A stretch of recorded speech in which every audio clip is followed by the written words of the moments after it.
As we continue to get closer to the NFL draft, more news is making it into headlines about Shedeur Sanders and his attitude, while we've got a little bit more to go on with Jalen Milroe, Jackson Dart, and frankly Cam Ward. But the guy that I think is really going to start all this off already plays in the NFL. What's up, Ken Folk? It's RJ Young. I am not on a step mill. If this is your first time watching the #1 college football show, welcome. Thank you for joining us here.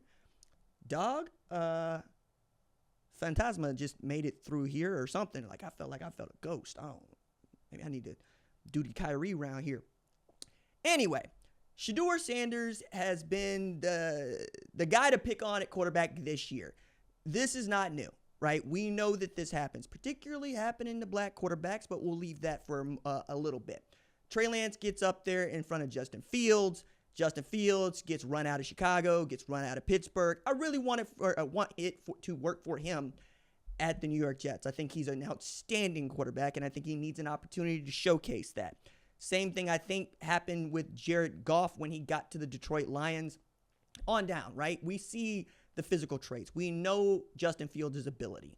I want to see that happening. The guy that he is ostensibly replacing is Aaron Rodgers. Aaron Rodgers, who is in his 40s, who has played with franchises for the last decade on what he will or will not do. Man, getting all the range out of those two MVPs. And frankly, beating up on the Chicago Bears and my Dallas Cowboys, right? What he is as a football player, we're not going to argue is not a Pro Football Hall of Famer. What we are going to argue is that he is in the best place to lead an NFL franchise on the field. A, 41. B, you're bringing in a lot of noise with Aaron Rodgers, even if he wants to downplay it because of his background and his baggage. Frankly, it's not necessarily what you want from your quarterback. What you want from your quarterback is, frankly, a calm, tranquilo kind of dude that just kind of moves around, doesn't make any waves. You want a Tom Brady type. You want someone who is here to play football and football only, so that gets through the rest of your program. And when that gets through the rest of your program and you become about winning, that's what it is. You're just about winning. I think the Pittsburgh Steelers are a program that just wants to be about winning. Mike Tomlin has made that very clear. They're also, I think, uniquely set to take care of this. George Pickens be out there showing his behind. Mike Tomlin gets it under control. It doesn't get too far out of control. Before Antonio Brown became the Antonio Brown that we know, like Kanye, before he became the Kanye that we know, that was one of the best wide receivers in the NFL, and they did a great job of surrounding him with a support group that would allow for him to just play football and more or less keep him out of the smoke. The real question is, do you want to invite the kind of controversy that you might have had with Ben Roethlisberger, only for a different reason, right? You don't want that sort of noise around your program, but it's also Mike Tomlin. Mike Tomlin has earned any opportunity he wants to play Mason Rudolph at quarterback, Kenny Pickett at quarterback, who have you, right? I think the guy that they actually should be looking at isn't Shedeur or Aaron Rodgers, probably Jalen Milroe, but that's continuing to go down a line that I think they should go. Jalen Milroe, who threw down a 4.37, just so everybody understands, he is one of the fastest men available in this NFL draft, and he plays quarterback. I have questions about what Jalen Milroe can be in as far as a passer, but the guy that I think he most resembles is Jalen Hurts. Hurts, who had a problem putting the ball on the floor at Oklahoma, and a guy that got benched in the national championship game, still is able to lead the Philadelphia Eagles to the Super Bowl. You can get that out of Jalen Milroe, and I think he's going to be there for you to select him. I don't know why you don't go get a guy who has spent his career proving people wrong. I mean, this is a man that was committed to Texas. I remember he did the interview on this show in high school out of Katie Tompkins. He wanted to go to Texas in the worst way. I even took him to task. I was like, for real? You want to go to Texas? Yeah, RJ, I really do. Then he got ran off by Mike Yurcich at Texas and ends up at Alabama, leads them to an SEC championship and a college football playoff appearance. Had a really good career. Got benched himself, came back again. Was really great in 2023 and was pretty damn good in 2024. He had his ups and downs. He led an Alabama team that got beat by, at number one, who's ranked number one, got beat by Vanderbilt. It's not necessarily something you want on your resume.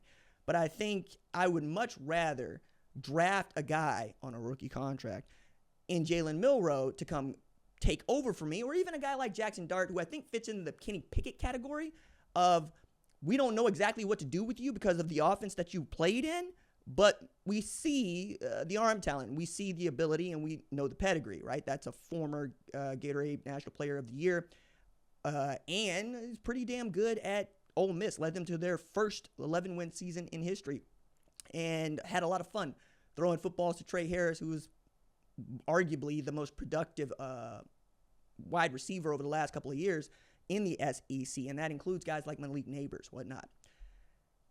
I still think Shedeur Sanders ought to end up in New York, and that's only because Cam Ward is the consensus number one according to the people that make the NFL draft mocks. One of the things that I've always been frustrated by in doing NFL draft evaluation is I'm not always certain that I see what someone else sees. I remember taking a buddy of mine, leave him out for the sake of this story, on Will Levis. He is a big name NFL draft analyst, and he had Will Levis in the first round. I'm going, what is it that you see here? I've watched this dude play football at Kentucky. I don't see it. What is it that you see here? And they were like, we've got all the traits of Josh Allen, meaning if we could teach him all the other stuff, we're going to be just fine. That ain't how it worked out. And that is why I always kind of look at the NFL people and go, all right, is it more important to you that this dude is a freak athlete or that this dude was a winner? Because ideally you want both, right? If you can go get Micah Parsons, you'll go get Micah Parsons, right? That's how that works. But not everybody is Micah Parsons. Not everybody is a freak athlete. Not everybody's played on a Big Ten championship team, been an All-American, and was wrecking everybody they saw. That's just Micah Parsons, right? Found money for the Dallas Cowboys, who for once didn't look a gift horse in the mouth and just drafted the best available player. Shedeur has also been groomed to be an NFL quarterback. From the moment that his father had acknowledged that that was the boy of his that had the ability to do it, both not just from a physical standpoint, but from a mental standpoint. His confidence, people are mistaking for arrogance. I've been through that. I think it's unfair to pick on Shedeur in this way. I think if you're going to pick on him for anything at all, it is perhaps holding on to the ball a little bit too long. A lot of sacks that he took the last couple of years, maybe he doesn't take if he gets rid of the football or just diagnoses a stupid play as a stupid play. But I think he also believes he can go make a play. And I'd much rather have a guy that was unafraid to try to go make a play than a guy that was trying to get rid of the football because he's afraid of getting hit, right? That's not been Shedeur. I think you're also dealing with the baggage that is his father. And I say baggage, and I'm going to try to put a positive connotation on that for Deion, because I think having a famous father is always going to overshadow a kid, no matter who you are. It doesn't matter. You can be locally famous, right? My nephew, Owen Ostrowski, wore his father's number at Tulsa his last year, and his father's one of just 2 All-Americans to come out of the University of Tulsa the last 30 years. Just him and Zaven Collins. That dude played on the offensive line. Wearing that 55 was a big deal for Owen, but he also handled it really well, and his father handled it really, really well. Deion, I think, has handled it well. He's been the dude's damn head coach, and he's also had to deal with the allegations of nepotism, which aren't really allegations if they're working, right? Nepotism, when it's done well, breeds opportunity for the folks that have been handed down tradition. The way I look at this is, because you're doing a high-profile job, and a job that a lot of people want and pays a lot of money, you're going to take on an extra bit of scrutiny. But I have no doubt that Kyle Shanahan is a great head coach because Mike Shanahan was a great head coach. I have no doubt that there are generations of great shoe cobblers because they come from great shoe cobblers. This is what the family does. This is the family business. Deion's family business is playing football. And he happened to be one of the best football players to ever step foot on one of those fields that is 120 yards long, 40 and a half yards wide. It's unfair. Now, do I want him to go play for Brian Dable, New York Giants? Not necessarily, but I don't know that there are a whole bunch of franchises that are sorry that I can point to that I would like anybody to go play for. If you are drafting inside of the first 10, I'm not always sure that's a good spot for you. We've been talking about the Arizona Cardinals drafting for so long now, going back to Josh Rosen, Kyler Murray, Marvin Harrison Jr., Isaiah Simmons, on it goes, and they just don't get any better. So you got to ask those questions. I want to do this once again because Prime got out here and said, look, it's getting a little too hot in here. Y'all are being very unfair to him. And if you want to have a serious discussion about it, have a serious discussion about it. if you want to just pick on him, I'd rather you be quiet. But that's not how we work over here. We be talking. I do a show every day, you know. Stephen A. does a show every day. We all be in here to be entertaining. And sometimes the takes aren't as well thought out as they should be or reasonable. And I think reasonable in the lexicon of, say, an attorney, as you're going to look at a jury about what they think is reasonable, is what I'm doing here. It's reasonable to say that Shedeur Sanders is a top 5 pick based on the position that he plays, the numbers he put up, and who he played with and under.